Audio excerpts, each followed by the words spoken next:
We're part of a house church with a small group of good friends, and one of the women came up with what she calls a grace box. She composed questions and statements and verses and stuff like that and wrote them out on notepaper. We pull one out for topics to talk about, and one of these topics gave us the idea for this podcast. So welcome to Double Take. We are brought to you by Oneness Ministries, and I am Rick. And I'm Lori. Oneness-ministries.org. Yes. And go there and find out where you can... Everything you want to know about and us. Probably more than what you want to know about us. So, if you'd like a free study guide, send me your email at lfry@oneness-ministries.org. And if you like what you hear, you can certainly support us at the website and share us with friends. Yep. So there. What else you got, Rick? Any other? Well, this is a new series. We have there's so many things to talk about, and being in the house church, we have some really good conversations. We really do. We don't have anybody who preaches or anything like that. It's just an open conversation. Yeah, and we don't always agree, but we all listen to each other, and it's fine because we're all in different places, and that's fine. It's a lot of fun. Yeah. So the one conversation starter that kind of gave us the idea, the question read, name two character traits of God that have been evidenced in his relationship with you through the years. That was a good discussion. So we thought we want to do that with you guys today. Yep. So there are so many character traits. Well, what? I mean, I know we're gonna talk about some, but I'm going to do mine this week and yours next week. Yeah. I mean, apart from the ones you're going to talk about, what are some character traits about God that is not on today's list? Can you think of any? Well, I put down the ones that mean the most to me. So, I think he's sneaky. Sneaky. But in a good way. In a good way, yeah. You know how when you love somebody and you think, like, for instance, Christmas last year. Yeah. You had been asking for a pizza oven. Oh. You didn't ask for it. You just wanted one. Wanted one, yeah. And he'd been thinking about it for years. And so I found him one. And I ordered it, and it was, first of all, it was huge. It weighs about... I mean, it's not that big, but it's heavy. I'll bet it weighs 45 pounds. Yeah, and so it showed up when he wasn't here, and I had to literally drag it back to my office, and it was too big to wrap, and so I just threw a blanket over it and told him, "Don't come in my office." And me being the genius I am, never even noticed that there was a blanket on it. He didn't notice, but the thing was, it got there several weeks before Christmas, and I couldn't wait for him to open it, and I made him open it last. But it's that kind of sneaky. You know, I picture God going, "Oh, just wait. This thing I've got planned for you later in your life, you're going to love it, and I can't wait to give it to you." That's what I mean by sneaky. And I think one of the things that I don't think either one of us talked about in this is that he's so good. Yeah. And he's so good to us. And sometimes that goodness doesn't feel so good. How? Well, sometimes he makes us wait for something, or sometimes, it's like soon. Yeah, the process of waiting is never fun. No. And sometimes he trusts us enough to let us hurt over something. So, but it's all it all reflects his goodness. Yeah, and I think that's when he's going, "I can't wait. Just wait. It's going to be fine. Just wait. You're going to love it." Yep. And it's true. So, good. Yeah. So talk about... Other than sneaky. Yeah. Okay. So, like Rick said, there's so many, but when I wrote this, I didn't really want to focus on the ones that are obvious or easy. I mean, they're obvious, but they're not really easy. I wanted to talk about the ones where I see him coming through over and over again, and yet I still continue to wrestle with them. Yeah. Because you would think that when he continues to come through, that the lies, I believe, would dissipate. And Okay. they do over time, but Yeah. what? The lies I believe About him. about him would dissipate. And you're Mm. right, they do. But that's another thing. He doesn't just, well, he did with me on one thing, Yeah. but he doesn't just flip a switch and you're another way. He usually allows us to go depends. through a process. Yeah. For some people, that's true. Yeah. It does happen that way. Yeah. Well, it did for me. But I think most of the time it's a process. Yeah. Yeah. Yeah. So, I mean, some of the lies I believe about God are just very deeply rooted. But I do see that he's carefully digging them up over time. Yeah. That's, the Yes. process. So the ones that I want to talk about today are ones that are the most important and yet the ones that I still struggle with the most. Okay. And I think I didn't have a real word for a characteristic, but the thing is that he prefers me. That's the first one. I think that's part of his character is that he prefers me. You know, there's a verse that says he knows the number of hairs on your head. That's how intimate he wants to be with you. Yeah. Yeah. Yep. But we tend to think of that as he thinks that about everybody. And he does. And he does. But yet it's still about you. Yes. I sometimes believe the lie that God is not especially fond of me. Those of you that have seen The Shack, you know that phrase. I'm especially, I don't believe that sometimes. And I have a need to be chosen, to be noticed. I want to be seen. I don't want to be the one on the outside looking in. We've talked about this a lot, about being on the outside. Look, we've gone through a lot to get here. We've sacrificed a lot. And the thing that you have said over and over is, I want it to count for something. I want it to make a difference. Yeah. Yeah. And he's good enough to us to allow that to happen. We are doing this. We never even dreamed of doing this. This is something I never. No. It was never a. This was one of the wait. You wait and see what I've got planned for you. Yeah. Yeah. And now we both get to do something we never thought we'd want to do, and that's write.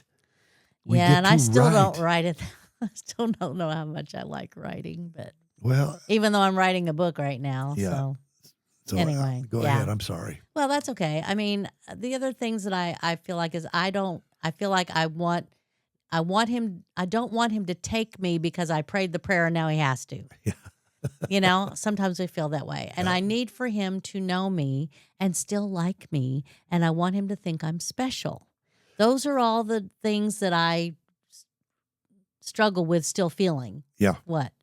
Well, I just think of something John Lynch says. Oh, that's exactly. Yes. That In he the is Two Roads. so fond of you that he has his picture on his your picture on his refrigerator. Well, and he also says a thing about, you prayed the prayer, I guess you're in, But you're not getting any cushions on your. Right. Yeah. If you haven't ever listened to John Lynch, The Two Roads, I'll put the link in the notes so you can watch it. But it's true. We feel that. I feel that way. Yeah. But yet over my life, he's shown me many times that all of those things are true. He does see me the way I want to. And I remember the first time I think I really got it. It's a very specific memory. And I was stopped at a stoplight by myself in the car. And I had just been thinking about a friend who I always felt like she was very sweet and kind and thoughtful and very soft-spoken, which to me is all the things that I'm not, especially the soft-spoken. That's just okay. I'm not soft-spoken. Yeah, that part's true. You're sweet. And anyway, I was just in the car and I was just lamenting that I was not like her. And our personalities were very different.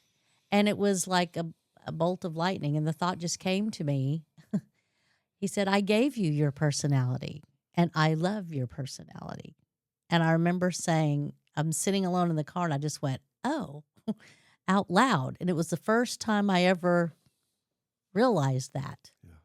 There was a time when I mentioned this 1,000 times.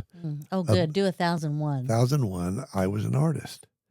And I didn't want to give that up because I spent my whole life preparing for it. And and one time I Mm. I thought I want to do photography, and I prayed to God. I said I would like to do photography, but I'm afraid to ask for it because of how much I begged to get to be a painter and all the stuff I invested in it. And he goes, "No, let's do photography. Let's go have fun." And that was Yeah. a freedom Yeah. that I can't even explain how that freed me to be able to express my artistic uh, desires in different ways. And he just said, "No, let's go do it. Let's have fun." Well, and when you think about it, he created you that way. So, of course, he would be, Yep, yeah, let's do it. let's Let's do do it. it. I love that. A- Um, And one more thing, and then yeah. No, that's fine. that We got all the time we want. I said I I I wish I wasn't so emotional about what I do, and I wish I wasn't this, and I wish it wasn't that, and he said, "Who do you think made you that way?" He said that to me. It's his fault. Yes, he wants me to be like this. He wants me to have artistic expressions and do things differently And with passion. and with passion. And I would bet that he wants that for you too. We spend a lot of times going, "Why am I the way I am?" And God says, "I made you that way." Yeah. Yeah. And he loves it. Yeah. He loves it. I think that's great. There was another time that I remember we were at a conference and one of the speakers asked us, part of what's talk, he said, go to God and ask him how he sees you Hmm. and then wait. And he said, it may be a word, it may be a phrase, but just wait. He'll let you know. Just ask him. And so I did. And it was a couple of weeks. And then, and I clearly heard the word fearless, which shocked me and surprised me because fear and anxiety has been a part of my life for longer than I can remember. I mean, literally as a little kid, I remember. But it's just like him to see us differently than we see ourselves. He sees the real us, even though I don't see it and I may behave opposite of that. Yes. He says, no, you're fearless. Yeah. So he sees me and he prefers me, even though I don't always believe it. But that's a character of his. And there's an interesting point to be made with this is that he not only sees you in your past, he sees you in your future, and he sees the finished you. That's good. I mean, he not only sees your present, but he sees the future you, the finished you. And he sees the spirit that he's made new. He's given the new spirit. You're defined by the spirit now, not by the flesh. And that's why he doesn't kill us for the stupid things we do now, because he sees who we are in the future. The finished us. And it's not, to us, it's in the future. To him, it's now. Yeah. Because there is no time. There is no future, no time Yeah, where he is. that's good. So one of the other characteristics about God that's a big one for me is that he provides for me. That's a big one for all of us. Well, yeah, and it comes in different flavors for me, but I tend to believe the lie that God is withholding. That one just keeps coming back. That he won't give me what I really want because he doesn't do that for me. And if you see the above lie that I just said, that's why. So I've been through things like foreclosure and bankruptcy in my past and more. So when I look at our bank statement, I still get a little nervous no matter what the balance is. It's just that it's still there underneath. So, I mean, besides finances, it's not just about finances, but there's been painful losses. There's been people that have said things about me that weren't true.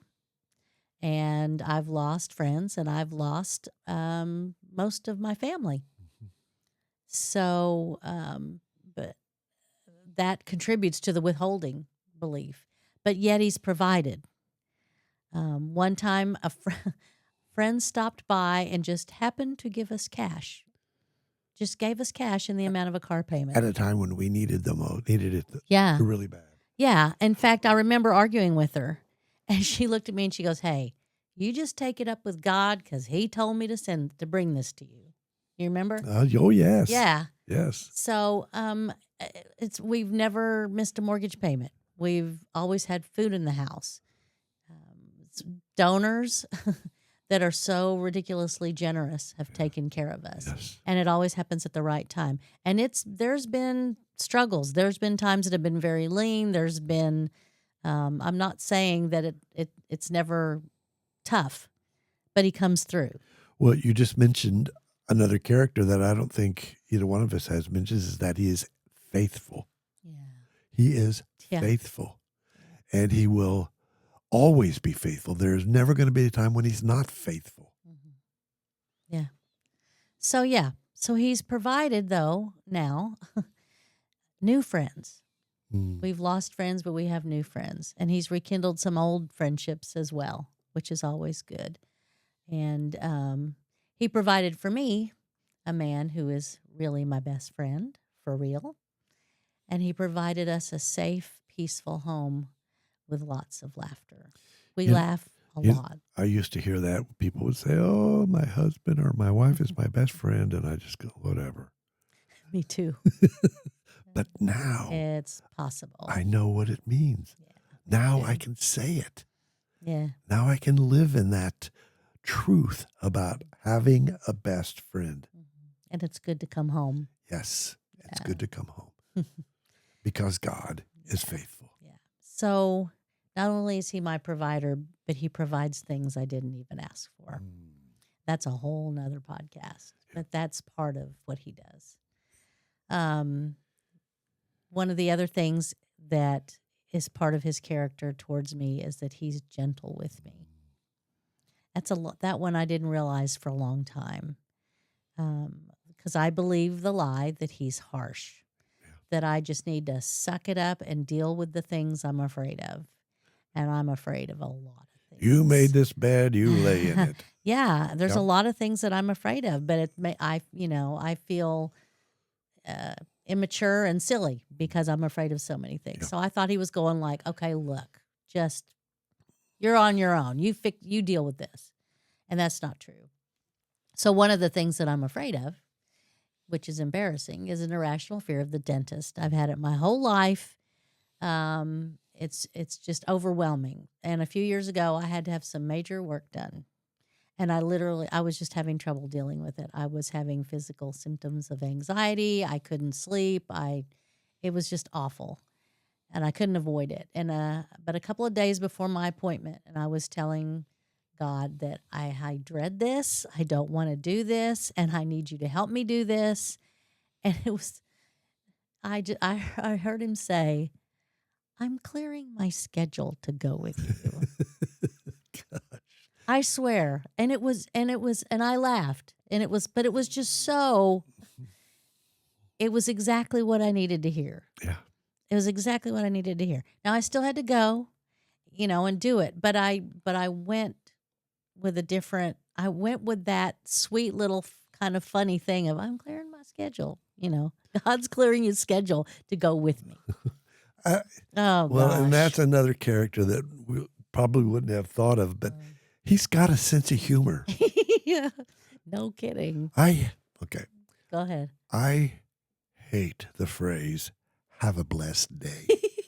It just sounds phony, and I cringe every time somebody says it. We know people are saying it with a good heart, but it's just kind of it's become cliche.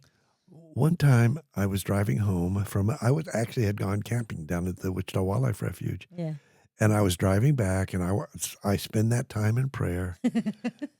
And I said, God, I'm always thinking about myself. I'm always asking for stuff. And I just want to know, how are you doing? And He says, I'm doing fine. I am having a blessed day. He said that to me. And I just cracked up. And I know this is hard to believe, but I heard laughter in my head. Because He knew how much I didn't like that phrase, but he has a sense of humor. Well, if we have a sense of humor and we're made in His image, He's got a sense of humor. I mean, there's parts and there's You can find stories in the Bible where you see a sense of humor. Yeah. So, and the thing is, we talk about hearing God, and it's not audible, or No. and it varies. But when you hear something like that, that's just so perfect for the moment, Yes. assume it's Him, because He says He's going to talk to you through the Holy Spirit. So, just take it. Yeah. Just take it. And If it makes you, if it encourages you, calms you, whatever it is, just assume it's Him, because He is talking to you. He is. And we say this every time we talk about hearing God. It's unique to you. Yeah. You're not going to hear him the way I do or the way Lori hears Yeah. him. It's unique to you. So don't be afraid to go, God, that was you, wasn't it? Yeah. Yeah, it's okay. So the characteristic is He's gentle, and He's more gentle with me than I am with myself. Wow. Yeah. I mean, absolutely, because we are all hard on ourselves. Yes, we are. And He's just not. So it's God's job to convince me of who He is. And it's not my job to make it happen, because I can't anyway. And so our part is just to let Him. And we can do this by actively looking for those times, like we were talking about. Listen for Him. Pay attention to those things and don't discount them. And lots of times when it's something like that, even though I'm not going to forget, I write them down, and sometimes I go back and reread them, and I think about those things when the lies start creeping back up. Because, I mean, we called this Think on These Things, and that helps us to remember. Yes. And to move ahead and to deepen our relationship with Him. So, anyway, you got any closing thoughts, Mr. Fry? Understand that God is with you, and God knows you. He knows your name. He knows what you need. He knows what you want. And He delights in being the father, the dad who meets his children where they are. Yeah. He delights in that. Yeah. Do not be afraid to hear His voice. Do not be afraid to hear His laughter. Do not be afraid to hear Him say, I love you more than you can imagine. That's the truth. That's good. Yep. So we got more. Yep. Next week, Rick gets to tell you all the stuff that goes on in that head. It's scary in there. There's a lot of echoing. I have to deal with echo a lot. Echo. That's not true. Yeah. Anyway, thank you guys for listening and watching. Yeah, all of that. So we'll see you next week. Bye. Bye.